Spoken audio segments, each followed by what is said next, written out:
Okay, the second one, mobility, transportation.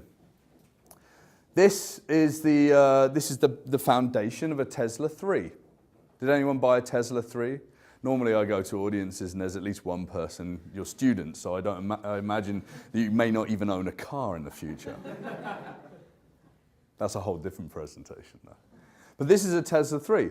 Batteries, 17 moving parts.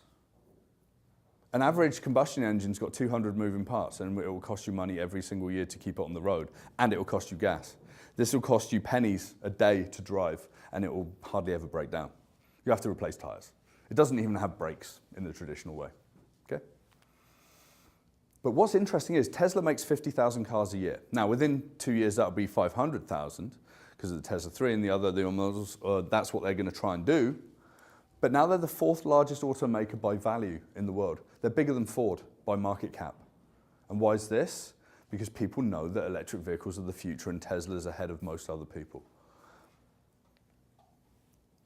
Most other people have joined the game now. If you actually look at news articles from about even 3 or 4 years ago, everyone was in denial about electric vehicles. They're difficult to, you can't get the raw materials to build the batteries. It's difficult to manufacture. They're still really expensive. Well, not anymore. In fact, UBS did a study last year where they ripped apart a Jetta and they ripped apart a Chevy Bolt, and they actually worked out that this year would be the year where parity was created. So the same spec of car, combustion versus electric vehicle, will cost the same on a forecourt. Now, when you're giving a choice, would you walk onto the forecourt and choose the thing that basically destroys the planet, that costs money every year to maintain, that costs you in gas every month about $100 to $150? Or would you choose the thing that costs pennies per day, doesn't have many moving parts, is good for the environment, but costs exactly the same, right? It's a no-brainer. This is the tipping point. 2018 is the tipping point. Now the industry building the vehicles just needs to catch up and provide as many as they can. And I've been trying to buy an electric vehicle in the last couple of weeks, and it's really hard to find the range, just the availability of newer models. They're just not there yet. But Nissan, Chevy, BMW, Subaru, and Volvo, and Volkswagen have all joined the game. In fact, the automotive industry has come together and has pledged together to spend $90 billion in electric vehicle research and production development. Ford doubled their budget in a year. Change is coming. And when I look at change, I look at the people that are thinking radically creative. They're like, okay, this is a company called ITAP. They're down in California. They took an old BMW.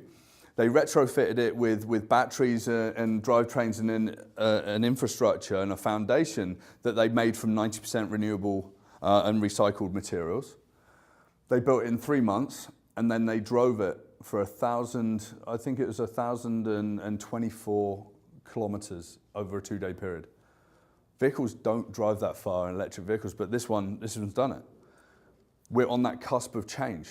If you start to have vehicles that are like 1,000 kilometers on a single charge, which is going to be the standard within 5 years, everyone's going to want an electric vehicle. The problems of having to stop multiple times as you drive from place to place aren't going to be there. In fact, I was at a wedding, and this was 18 months ago, and I had a friend who's got a Tesla Model S, and he drove 800 miles. They stopped twice to refuel, which meant a 30-minute recharge on a fast charger twice. It cost them $5 to drive 800 miles, and they drove to my friend's wedding. It's pretty fascinating stuff, hey? And what, in those 30 minutes they stopped twice? That's a bathroom break or a burger break or whatever, right? There's no change to your lifestyle. And then you've got self-driving vehicles. Now, self-driving vehicles will maintain a bigger hold on the world than electric vehicles more quickly. So these guys are going to be here. I went down to San Francisco most recently, and there were dozens of different companies building self-driving vehicles, you know, over and above like Google and whatever. This is one company called Voyage.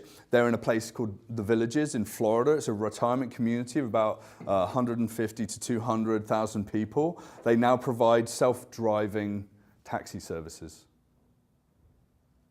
Companies like Lyft and Uber will become obsolete if they don't jump on this model. That's why you're going to see a lot of about that in the news. Because we're not going to need humans to drive cars anymore. Certainly not public transport and certainly not taxis. And the automotive industry is sad, but they know the inevitable change is coming. Bob Lutz is the former vice chairman of GM. It saddened me to say, but we're approaching the end of automotive era. And it is. Within 5 years, autonomous passenger modules will be prevalent. They'll be in every car that rolls off the production line, certainly.